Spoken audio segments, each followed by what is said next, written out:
Testemunhos Seletos, volume 3, capítulo 66. A Escola de Médicos Evangelistas. Enquanto eu assistia à Assembleia Geral realizada em Washington, em 1905, recebi de J. A. Burden uma carta em que me descrevia uma propriedade que vira, distante cerca de 6 quilômetros de Headlands. Lendo eu essa carta, tive a impressão de que se tratava de um dos lugares por mim vistos em visão, e telegrafei-lhe imediatamente para que, sem demora, comprasse a propriedade. Quando mais tarde visitei essa propriedade, pude reconhecer nela um dos lugares que eu havia visto em sonho quase 2 anos antes. Como estou agradecida a Deus por nos haver proporcionado esse lugar. Uma das vantagens principais de Loma Linda é a agradável variedade de paisagens encantadoras que a rodeiam. A extensa vista dos vales e montanhas é magnífica, e o que importa ainda mais que a paisagem magnificente ou os belos edifícios e os extensos terrenos é a localização próxima de zona densamente povoada e da consequente oportunidade de comunicar a mensagem do terceiro anjo a um número muito avultado de pessoas. Precisamos de muito discernimento espiritual para reconhecer as dispensações das providências de Deus que nos preparam o caminho para iluminarmos o mundo. A aquisição dessa propriedade põe sobre nós a pesada responsabilidade de dar feição educacional à obra da instituição. Loma Linda deve ser não somente um sanatório, mas também um centro de instrução. Deve ser estabelecida ali uma escola para a formação de evangelistas médico-missionários. Esta obra tem grande alcance e é de suma necessidade principiá-la bem. O Senhor tem um trabalho especial para ser feito neste campo. Encarregou-me ele de convidar o pastor Haskell e sua esposa para auxiliarem-nos a empreender uma obra idêntica à que foi feita em Avondale. Obreiros experimentados consentiram em unir-se ao pessoal de Loma Linda para fundar a escola que deve funcionar ali. À medida que avancem com fé, o Senhor irá diante deles, preparando o caminho. No que tange à escola, direi: dedique-se especialmente à instrução de enfermeiros e médicos. Muitos obreiros devem aprender a ciência médica em nossas escolas médico-missionárias, de modo que possam trabalhar como evangelistas médico-missionários. Essa instrução, declarou o Senhor, está em harmonia com os princípios que formam um fundamento da verdadeira educação superior. Muito se fala de educação superior. A educação mais elevada consiste em andar nas pegadas de Cristo, imitando o exemplo que ele nos deixou quando esteve no mundo. Não podemos aspirar a uma educação superior a esta. Ela é uma educação que fará dos homens colaboradores de Deus. A espécie de educação a ser ministrada. Possuir educação superior é estar em comunhão viva com Cristo. O Salvador tirou de seus barcos e redes a pescadores iletrados e os associou consigo ao andar ele de um lugar para outro, ensinando o povo e suprindo-lhes as necessidades. Sentado numa pedra ou sobre uma elevação do terreno, juntava ao seu redor os discípulos e os instruía. Dentro de pouco tempo, centenas de pessoas lhe escutavam as palavras. Muitos homens e mulheres há que pensam saber tudo quanto vale a pena saber-se, quando em realidade têm grande necessidade de sentar-se humildemente aos pés de Jesus e receber instrução daquele que deu a sua vida em resgate de um mundo perdido. Todos necessitamos de Cristo, que abandonou os átrios celestes, sua veste real, sua coroa e majestade celestiais, para revestir-se da nossa humanidade. O Filho de Deus é que veio como criança, a fim de poder compreender tudo quanto a humanidade experimenta e saber como lidar com os homens. Conhece as necessidades das crianças. Nos dias de seu ministério, não queria que fossem proibidas de dele aproximarem-se. Deixai vir a mim os meninos, disse ele aos discípulos, porque dos tais é o reino de Deus. Lucas 18, verso 16. Mantenha-se a simplicidade na obra escolar. Nenhum argumento é mais poderoso que o êxito com base na simplicidade. Podeis alcançar êxito na formação de médicos missionários sem ter uma escola capaz de produzir médicos que possam competir com os do mundo. Os estudantes deverão receber instrução prática. Quanto menos adotardes os métodos do mundo, tanto melhor será para os estudantes. Deveria principalmente ser cultivada a arte de cuidar dos enfermos sem fazer uso de medicamentos tóxicos, mas em harmonia com a luz que Deus forneceu. Não há necessidade do uso de tóxicos no tratamento dos enfermos. Deverão os estudantes sair da escola sem haver sacrificado os princípios da reforma pró-saúde, nem seu amor a Deus e à justiça. O ensino segundo o ideal do mundo deve ser sempre menos valorizado por quem deseja levar avante eficientemente a obra médico-missionária relacionada com a obra da terceira mensagem angélica.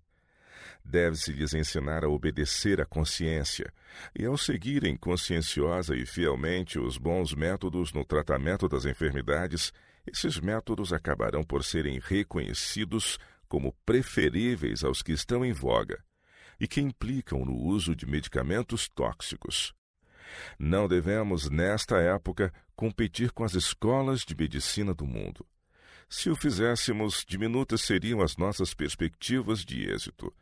Não estamos em condições de empreender com êxito o estabelecimento de grandes faculdades de medicina. Por outro lado, se seguirmos os métodos adotados pela classe médica, exigindo honorários elevados, como fazem os médicos do mundo, afastar-nos-emos dos planos segundo os quais Cristo quer que exerçamos nosso ministério em prol dos enfermos. Deverá haver em nossos sanatórios homens e mulheres inteligentes, capazes de ensinarem os métodos de Cristo. Sob a liderança de professores competentes e consagrados, poderão os jovens tornar-se participantes da natureza divina e aprender a escapar da corrupção que pela concupiscência há no mundo. Fui instruída que deveremos ter um número maior de mulheres capazes de tratar especialmente as enfermidades de seu sexo, bem como de enfermeiras que tratem dos enfermos de maneira simples, sem o uso de drogas. Não condiz com as instruções dadas no Sinai que os médicos devam desempenhar o ofício de parteiras. A Bíblia nos apresenta as parturientes atendidas por outras mulheres, e assim deverá ser sempre. Mulheres devem ser instruídas e preparadas de maneira tal que possam desempenhar com perícia o cargo de parteiras e médicas junto às pessoas do seu próprio sexo. Deveríamos ter uma escola onde as mulheres fossem, por médicas, ensinadas a fazer da melhor maneira possível o trabalho de tratar as doenças de senhoras. Em nossa denominação, a obra médica deveria atingir o desenvolvimento máximo. A instrução dos missionários. Temos em Loma Linda um centro bastante avantajado para a execução dos nossos vários empreendimentos missionários. É evidente que foi a providência que nos levou a possuir esse sanatório.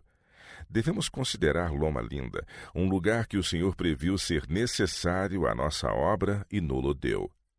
Há uma obra sumamente importante para ser feita em relação com os interesses do sanatório e escola de Loma Linda, e esta se realizará quando todos trabalharmos para esse fim, avançando juntamente segundo os planos de Deus. Em Loma Linda, muitos podem ser preparados para trabalhar como missionários na causa da saúde e da temperança. Devem ser preparados professores para muitos ramos de atividade. Devem ser fundadas escolas nos lugares onde nada tenha sido feito ainda. Missionários devem ir a outros estados, onde até agora pouco tem sido feito. Devemos realizar a obra que tem por objetivo disseminar os princípios da reforma pró-saúde. Deus nos ajude a sermos um povo sábio. Desejo muito especialmente que as necessidades de nossas instituições de Loma Linda sejam cuidadosamente estudadas e tomadas medidas acertadas. Para a prossecução da obra nesse lugar, precisamos de homens bem habilitados e de espiritualidade elevada. Na obra do ensino, devemos empregar os melhores professores, homens e mulheres prudentes que confiem inteiramente em Deus.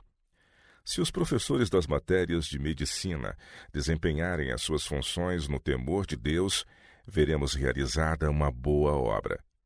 Tendo a Cristo como educador, poderemos atingir grau elevado no conhecimento da verdadeira ciência de curar. O que é de importância máxima é que os estudantes sejam ensinados a praticar corretamente os princípios da reforma pró-saúde. Ensinai-lhes a prosseguirem fielmente nesse ramo de estudo, combinando com outros aspectos essenciais da instrução. A graça de Jesus Cristo inspirará sabedoria a todos quantos seguem os planos divinos da verdadeira educação. Sigam os estudantes com fidelidade o exemplo daquele que resgatou a espécie humana pelo preço inestimável da sua própria vida. Apelem para o Salvador e nele confiem como quem sara toda espécie de enfermidades. O Senhor quer que os obreiros façam esforços especiais para apontar aos enfermos e sofredores o grande médico que formou o corpo humano. Centros de instrução e hospitais. Convém que os nossos centros de instrução para obreiros cristãos estejam localizados próximo de nossas instituições de saúde, de maneira que os alunos aprendam os princípios da vida sadia. As instituições que formam obreiros capazes de apresentar a razão da sua fé e cuja fé se manifesta em atos de amor e purifica a alma têm grande valor. Foi-me mostrado claramente que, onde quer que seja possível, devem ser fundadas escolas próximo dos nossos sanatórios, a fim de que cada instituição seja um auxílio e amparo à outra. Aquele que criou o homem se interessa pelos que sofrem. Ele dirigiu a fundação dos nossos sanatórios, bem como a construção das nossas escolas junto deles, a fim de que venham a tornar-se meios eficazes no preparo de homens e mulheres para a obra que tem por objetivo aliviar os sofrimentos da humanidade. Lembrem-se dos funcionários da obra médica adventista do sétimo dia, de que o Senhor Deus onipotente reina. Cristo é o maior dos médicos que já pisou a terra amaldiçoada pelo pecado. O Senhor quer que seu povo a ele recorra em busca da capacidade de curar. Ele batizará os seus com o Espírito Santo, capacitando-os para servirem de modo que sejam uma bênção ao restituírem a saúde espiritual e física aos que necessitam de cura.